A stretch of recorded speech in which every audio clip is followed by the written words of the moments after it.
Muchísimas gracias, Lorenzo. Este, eh, bueno, agradecerles a todos, ¿verdad?, por su asistencia, en primer lugar. Se ve mi pantalla, mi presentación, y me escuchan claramente. Sí, te escuchamos bien. Ok, Se ve la perfecto. pantalla. Bueno, este, la motivación que tuve para hacer esta presentación fue principalmente porque incursionándome en la epistemología, me di cuenta que los filósofos analíticos y los epistemólogos hablan mucho sobre las intuiciones, los fenomenólogos también, hablamos mucho sobre las intuiciones. Entonces la pregunta que me surge es, ¿hablan de lo mismo? Eh, de una vez voy a dar mi respuesta provisional, es no, pero espero que no sea como un no soso y carente, digamos, de matices, sino que eh, ya que esta presentación se inscribe dentro de lo que sería la parte metodológica del Congreso, ¿verdad? Este, las tesis que voy a tocar van a ser más de fondo con respecto a metodología. El tema de las intuiciones es una forma de ingresar, digamos, a ese problema metodológico y ya voy a explicar por qué. Este,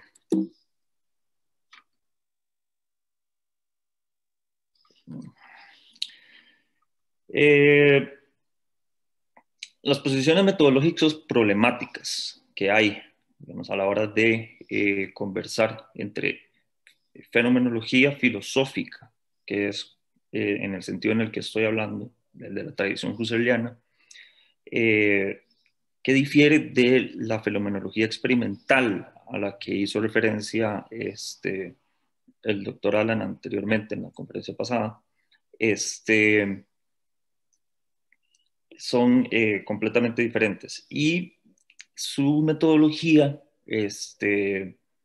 básicamente eh, no es completamente contraria, pero es bastante problemática a la hora de... Entonces, la epistemología asume una metodología compatible con el naturalismo y la filosofía teórica y experimental. Este, es decir, asume los objetos que le son dados de la física, puede construir modelos lógicos y ontologías que ayuden, digamos, a completar teorías de la ciencia, este, puede también proveer insumos de qué rol juegan, digamos, las cuestiones de base de la creación del conocimiento, pero siempre desde este enfoque naturalista, teorético y experimental.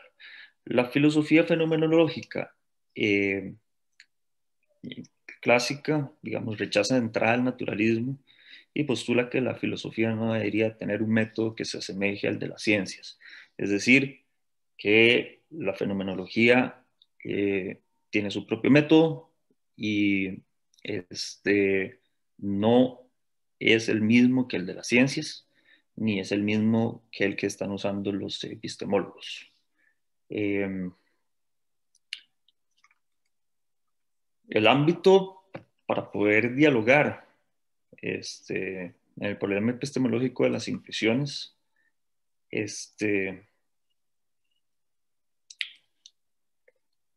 bueno, sería señalar los puntos importantes de los retos de la epistemología con respecto a las intuiciones desde una teoría filosófica de la cognición, con perspectivas, insights fenomenológicas que no implican mezclar ninguno de los dos métodos.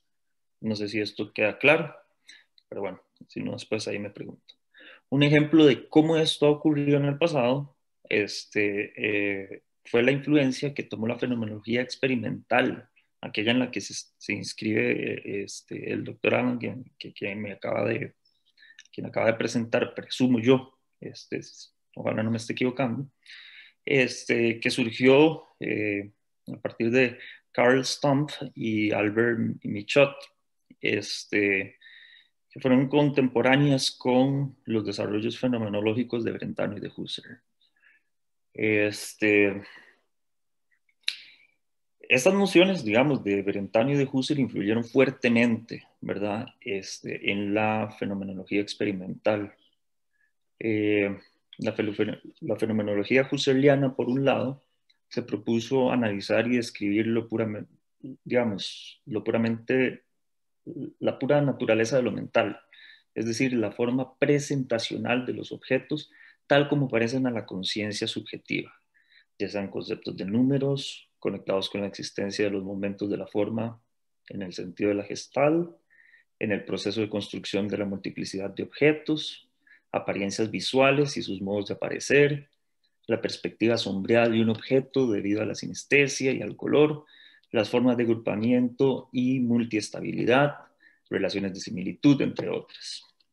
En principio, el método husserliano toma esta forma de analizar la estructura de la experiencia subjetiva, rechazando la formalización completa, o sea, rechazando más bien completamente la formalización de los fenómenos y o su explicación en términos de ciencia experimental.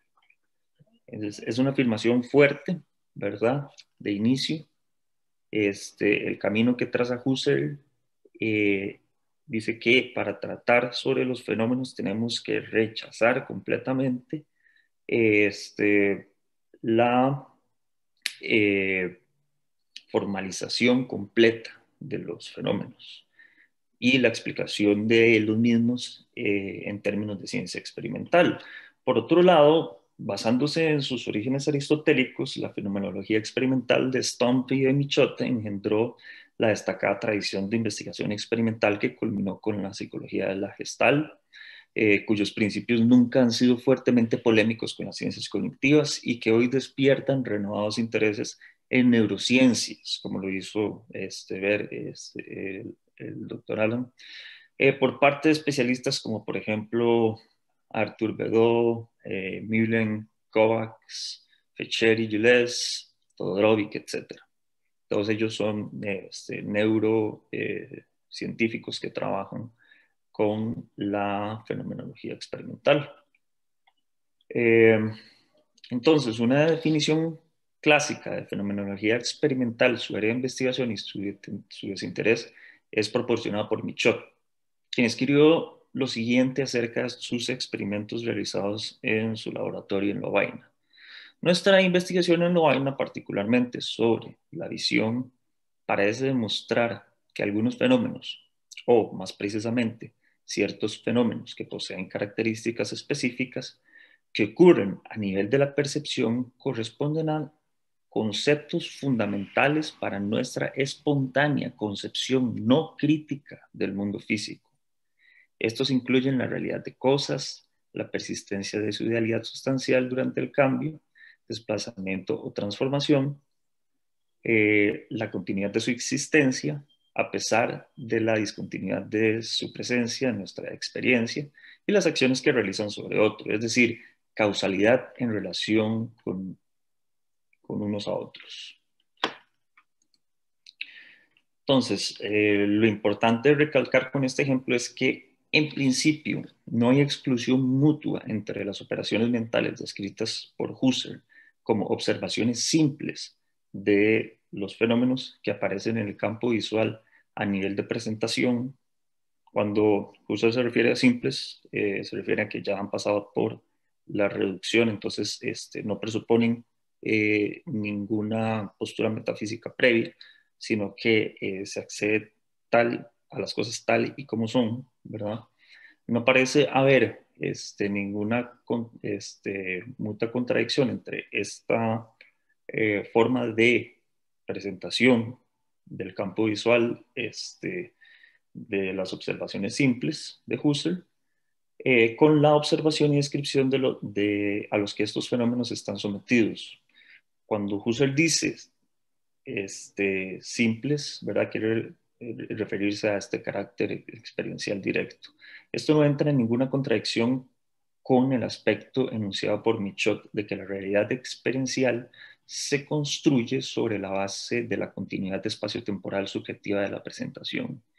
y que esta es un elemento esencial de la investigación fenomenológica. Más bien, el principio de variación eidética, que es husserliano, ¿verdad? El cual no es una generalización empírica, sirvió de inspiración para el desarrollo de la percepción de teorías causales de Machot. Es decir, Machot se inspiró en Husserl para sus teorías de la causalidad a través del principio de variación eidética. Hay que agregar también que su teoría de los factores de estímulo externos para la atribución de significado a los objetos percibidos fue fuertemente influenciado por el estudio de la génesis de la atribución de significado husserliana, es decir, las modalidades de significación, interpretación y valoración de las apariencias. Y esto conduce a un conocimiento de lo que es la esencia, la idea, el eidos de unas relaciones causales, de acuerdo con Husserl. Esto demuestra que definir la esencia de las nociones más básicas de la experiencia, y en esta parte quiero recalcarla porque tiene que ver con el insight que quiero hacerle a la epistemología.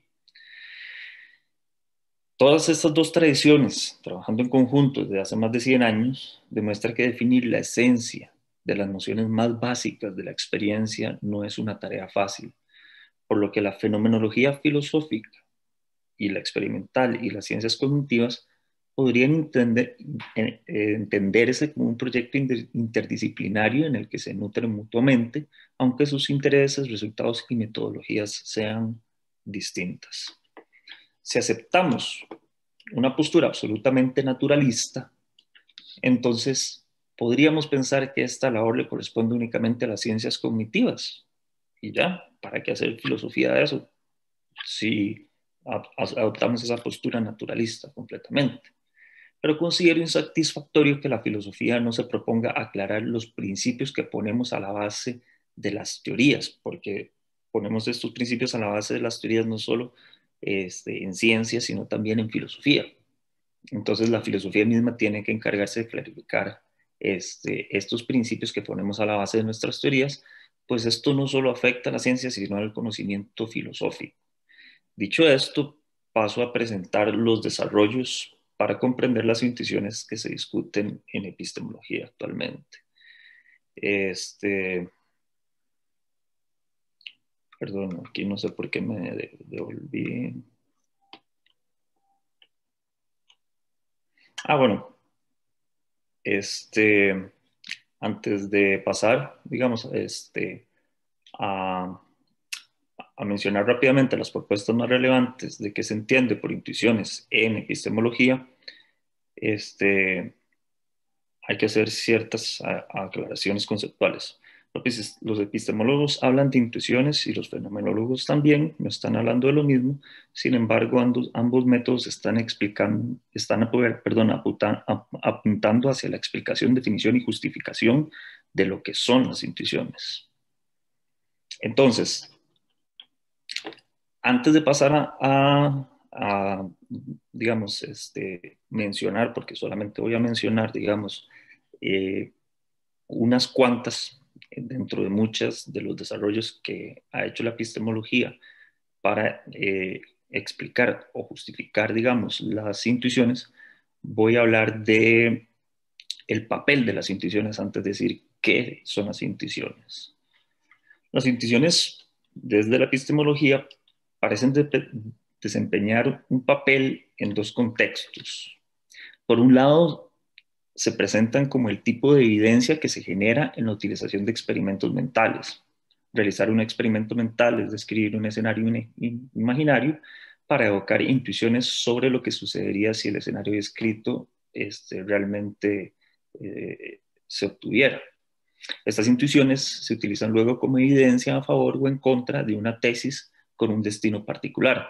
De esta manera, la intuición de que, digamos, María aprende algo nuevo, creo que todos conocen, digamos, ya el, el, el cuento de María de la manzana, ¿verdad?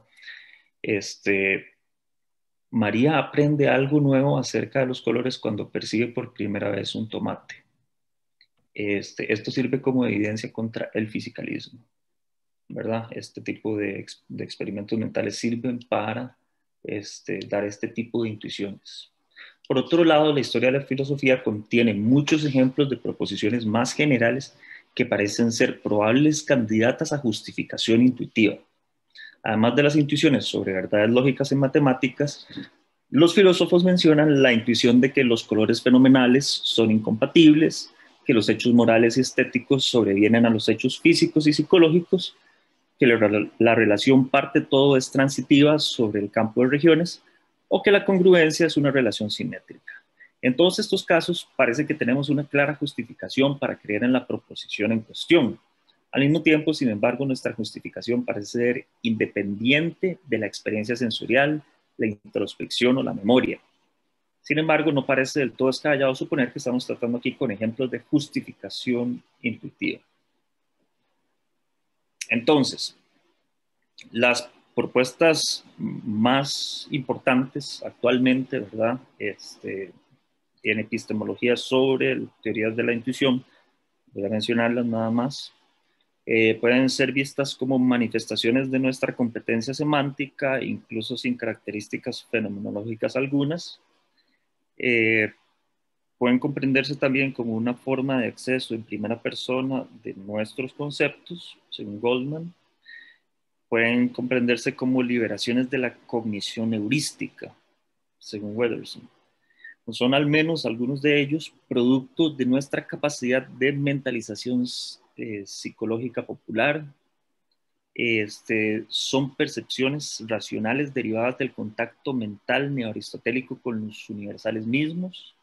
Esa sería otra postura de Jung. Otra sería que son teorías o concepciones implícitas derivadas empíricamente. Ahí están de Betty Jenkins.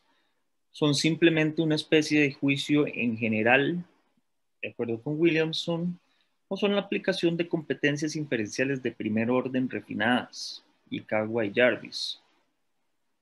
Por último, son el producto de una mezcolanza potencialmente grande de mecanismos inconscientes, según Weinberg. Y podríamos seguir mencionando muchas más. Pero si yo me detengo en esto, no hago absolutamente nada con mi ponencia.